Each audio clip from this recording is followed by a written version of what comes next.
Oi, gente, tudo bem? Mais uma vez, bem-vindos ao meu canal. E qual é o tema de hoje? O tema de hoje é libertando-se das cadeias do pecado. Libertando-se das cadeias do pecado. Olha que coisa linda, né? Eu achei tão bonito esse tema. Em outras palavras, é vencendo o pecado, se livrando do pecado, dando um chega pra lá no pecado, né? E como é difícil, minha gente. Vamos ser bem realistas, né? É muito difícil mesmo, porque à medida que o mundo muda, o pecado muda também, né? Antigamente você estava na frente da sua casa fazendo fofoca da vida alheia, era um pecado. Hoje em dia isso não existe mais. Piorou. Hoje é o quê? Internet, comentário maldoso, bisbilhotando a vida alheia, inveja, né? Ou seja, o pecado ele vai se transformando à medida que o mundo vai se transformando. E o que nos exige o quê?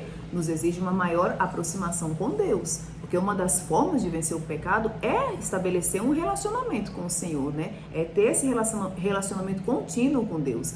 Que cada vez que a gente quer estar próximo a Deus, menos a gente vai querer fazer algo que desagrade a Deus, né? Quando você ama uma pessoa, você não vai querer estar sempre fazendo coisas que desagradam essa pessoa. Se você a ama, se você a quer, você vai fazer de tudo para tê-la, para agradá-la, né? Para estar em sintonia com ela, em acordo com ela, alinhada com ela, e da mesma forma é com o Senhor, né?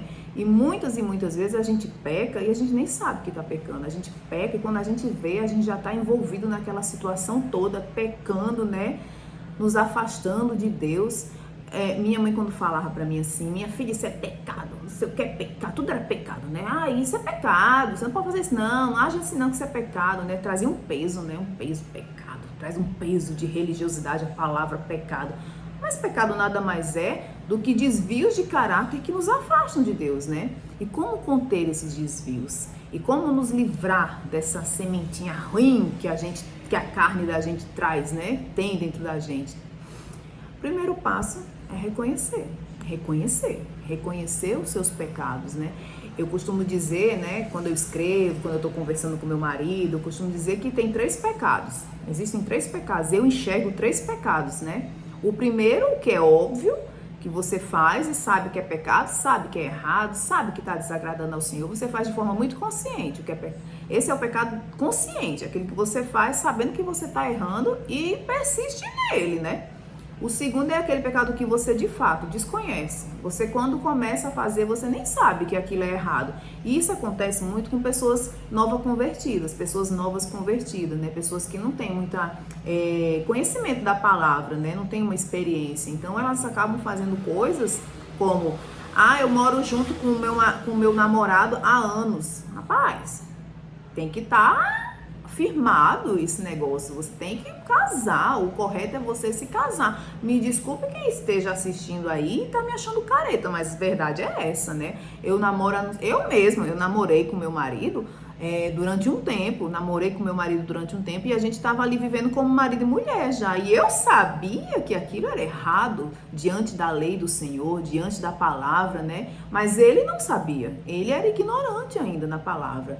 Ou seja, nós temos 2 exemplos aqui do que eu estou dizendo. Aquela pessoa que sabia que era pecado e continuava no pecado, e aquela pessoa que de fato não sabia que isso era errado, porque ele era totalmente ignorante da palavra.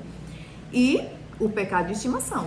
Agora a gente chega aqui no cerne, né, da reflexão.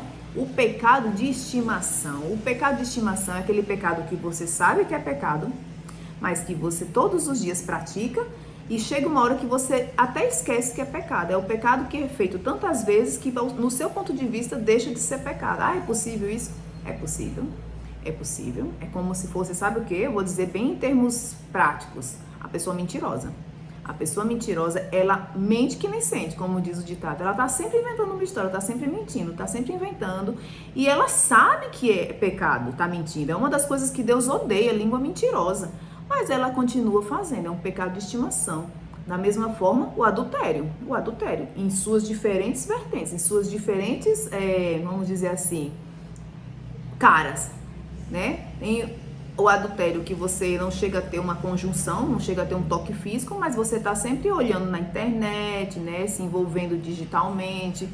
Então, também é adultério, também é traição. Então, eu sempre me lembro, quando fala de pecado de estimação, desses 2 pecados, né? A mentira e o adultério. Que a mentira você faz e você parece que vicia na mentira. Você não consegue mais se libertar de estar sempre inventando alguma coisa. E o outro é o adultério, né? Hoje em dia, no mundo, a coisa mais normal no meio masculino é o homem ter a sua esposa e trocentas namoradas. E ele ainda diz que é namorada. Ah, minha namorada, você fica até em dúvida. Será que ele tá falando da esposa? Quem é essa namorada? Ou seja, é normal. É o seu pecado de estimação. Pecado de estimação é aquele que você comete tantas vezes que às vezes você até esquece que é pecado. Eu costumo dizer assim, que o pecado de estimação é aquele cadáver em estado de putrefação que você tem dentro do seu armário, que você abre todos os dias, olha para ele, lança um perfuminho nele para disfarçar o fedor, o mau cheiro, mas não se desfaz dele. É o pecado de estimação. E como se livrar desse pecado de estimação? Como se livrar desse pecado? Porque a gente sabe que o pecado, ele dificulta a sua ascensão espiritual, ele é uma âncora que te empurra para baixo, ele não te deixa experimentar a glória de Deus, ele não te deixa ir além, né? Ele te consome, ele atrasa a sua vida, esse pecado. Além do que, né? Que é uma porta que Satanás entra com toda a legitimidade, ele toma conta da sua vida. Um pecado que às vezes você acha que é uma coisa pequena, que não vai ter importância, na verdade é uma porta aberta para as investidas do diabo contra a sua vida, contra a sua família, contra as suas conquistas. É um atraso. O pecado é um atraso, meu irmão. Estar em pecado é estar atrasando tudo aquilo que Deus reservou para você viver de grande, de maravilhoso. Impede que você experimente a glória de Deus, e a glória de Deus é um lugar maravilhoso. É um lugar de vitória, é um lugar de descanso, é um lugar de paz, né? E como se livrar desse bendito, desse cadáver podre que está aí, atrasando a sua vida espiritual? Como? Reconheça para você mesmo, chegue na frente do espelho e diga: eu sou um mentiroso, eu sou um adúltero, eu sou um ladrão, eu roubo nas finanças, eu roubo o leão, o imposto de renda é uma farsa, eu tô mentindo. Reconheça o seu pecado, esse é o primeiro passo para você se libertar dele. Reconheça, proclame para os céus ouvir, para o diabo ouvir e clame perdão ao Senhor. Reconheça e clame pelo perdão do Senhor, porque Ele ainda perdoa, ainda há tempo de perdão sobre a terra, ainda há tempo de perdão para a sua vida, para a minha vida. Então reconheça e clame por perdão. Ah, mas eu não consigo. Quantas vezes eu fiz isso, Alana? Mas eu não consigo. Quando eu vejo, já estou fazendo de novo. Quando eu vejo, já caí no pecado de novo. Eu estou sempre correndo em círculos e não consigo. Quer um segredo? Peça ao Senhor para que isso se torne tão desconfortável dentro de você, que você sinta repulsa toda vez que pensar nisso. Senhor, meu Deus, eu quero me sentir extremamente desconfortável, extremamente mal toda vez que eu pensar em fazer isso, toda vez em que eu pensar em cometer de novo esse pecado. Peça ao Senhor que isso se torne muito desconfortável dentro de você, sabe? Você tem que aprender a orar de forma muito específica, de forma muito focada nisso que você deseja.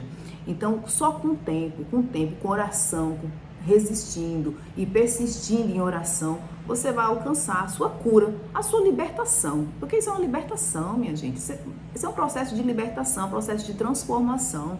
Então tem que ser algo contínuo. Você tem que ter comprometimento com você, comprometimento com Deus, disciplina, constância. Você tem que querer. Só quem quer muito alguma coisa consegue se comprometer e desenvolver uma disciplina.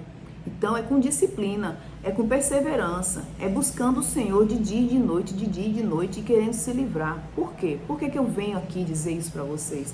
Porque o pecado, ele é um atraso, como eu disse. Estar em pecado é estar atrasando coisas grandiosas que Deus tem para você, porque Deus não vai compactuar com o pecado. Deus não vai te abençoar por completo enquanto você estiver aí, nesse vício, nesse pecado. Mas tem cura, tem libertação. Clame ao Senhor, busque ao Senhor. Ame ao Senhor. Quem ama ao Senhor repele o pecado. Quem ama ao Senhor não quer o pecado. Ele quer arrumar a sua casa, ele quer arrumar a sua vida, ele quer arrumar o seu eu, para poder então conhecer todas as maravilhas de Deus nessa terra ainda, tá certo? E essa é a minha mensagem de hoje, a respeito do pecado, né? Eu passei por processos, e muitos processos, para me livrar de vícios, de pecados, de desvio de caráter, sabe? Todo mundo passa por um processo para chegar aonde está. Ninguém chega lá do dia para a noite.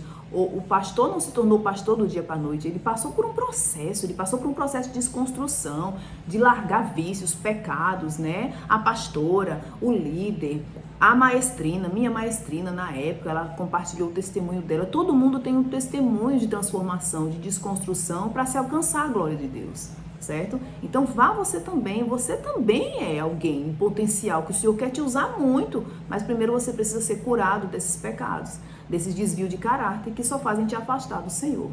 E esse foi o recado de hoje, tá certo? Eu fico por aqui e sábado é dia de vlog e eu não tenho ideia do que eu vou trazer pra vocês, mas eu sei que tem uma festinha pra acontecer esse final de semana, talvez eu traga pra vocês alguma coisa, mas o resto é segredo, inclusive pra mim também, tá bom? Eu fico por aqui, fiquem todos na paz do Senhor. Beijo!